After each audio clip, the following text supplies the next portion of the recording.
This is a follow-up video, geometry students.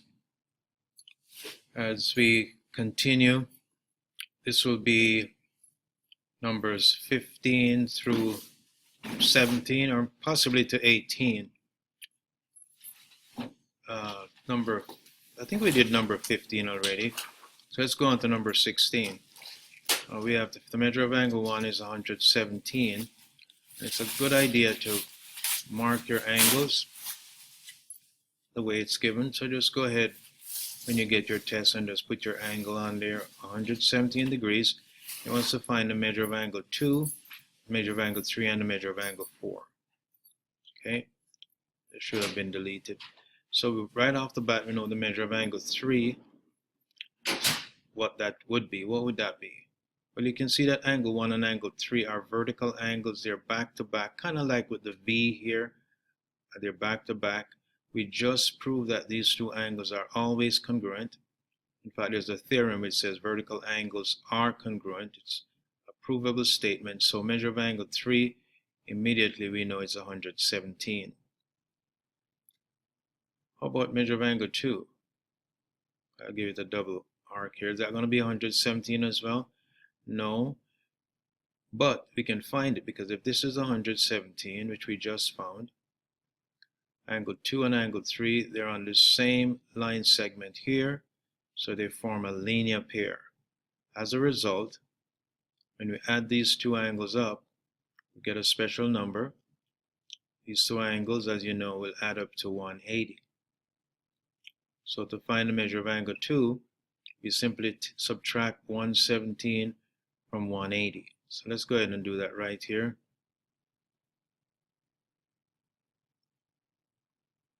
Borrow 1 from the 8 leaves us 7. 1 comes there. 10 take away 7 is 3. 7 take away 1 is 6.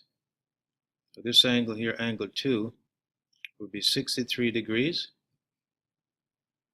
And there's another angle which is 63, and I trust you know that angle 2 is vertical with angle 4, so they have the same measure.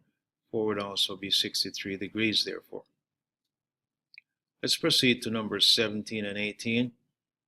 In fact, let's do number 18 first, since it's kind of in sequence with what we just did. Look at number 18, and it says find the value of x from each diagram.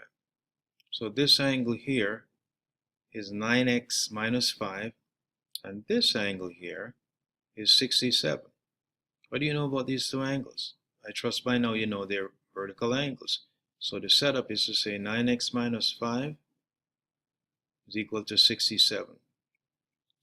When you add the 5 to both sides,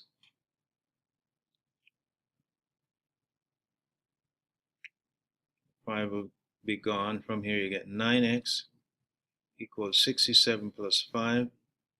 5 plus 7 is 12. And 6 plus 1 is 7.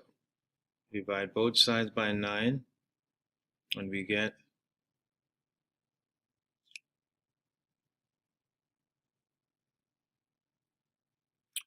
72 divided by 9, x will be 8.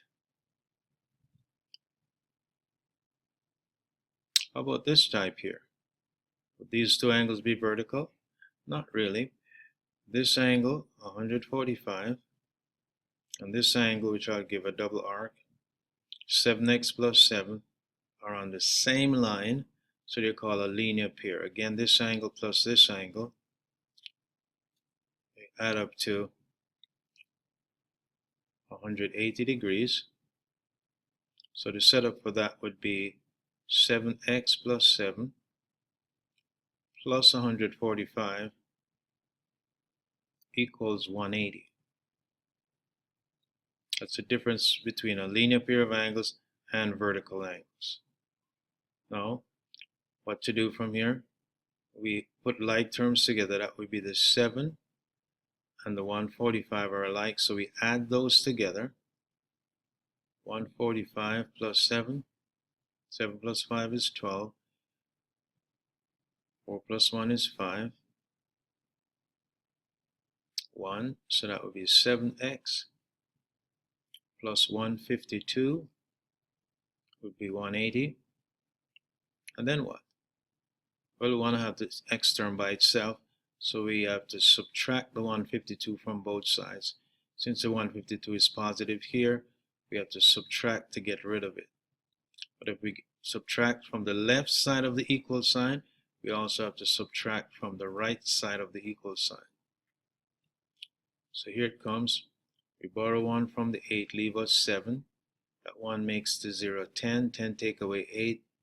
10 take away 2 is 8. 7 take away 5 is 2. So we have 7x equals 28. Divide both sides by 7.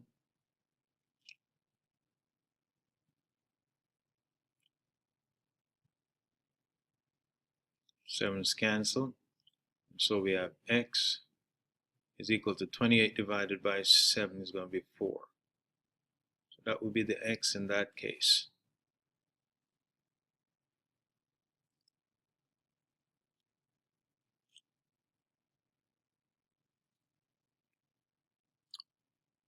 Okay. Here are a couple I did not give you in class, but I'll go over them with you here. Number 19 and 20. 19 says, use the information given below in each drawing to A, determine which angles are congruent, then B, give a reason for the choice you have made. So in this diagram here, we've got a rectangle, and it's called HOPE, and I hope you're listening carefully so you can really understand this. We look and we see all these boxes, and you know what it means. It means that each of these angles will be congruent. This is the word we're looking for. Which angles are congruent? So we can say angle H is congruent to angle O, is congruent to angle P, and that will be congruent to angle E. And what's the reason? The reason is one theorem we've proved, and the theorem says all righteous angles, I'm going to make it righteous, that's even a better word than just right, angles are congruent. It's a statement of one of our theorems.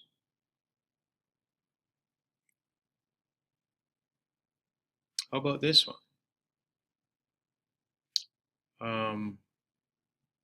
It should be give a reason. I wrote given a reason here. How about this one? Well, look carefully. We've got a right angle here, or a righteous angle here, and that right angle includes angle 1 and angle 3. So what can we say? We can say that angle 1 is complementary to angle 3 because they add up to 90. Similarly, on this side, we have another right angle here, so we can say angle 2 is also complementary to angle 3 because 2 plus 3 add up to 90. What does that mean? Well, if you put just any numbers on here, you could, let's say, make angle 1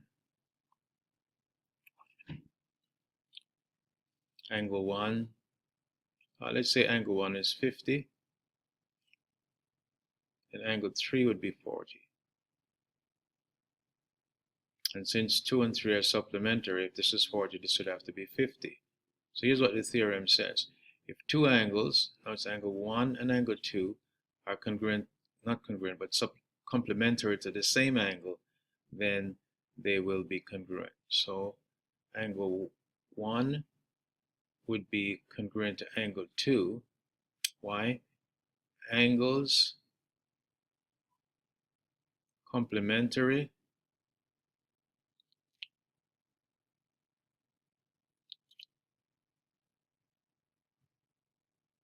to the same angle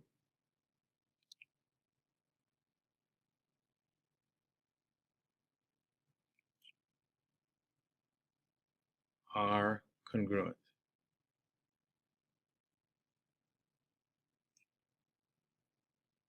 All right, that's all we'll do. I trust this will benefit you. I look forward to seeing you soon. God bless you.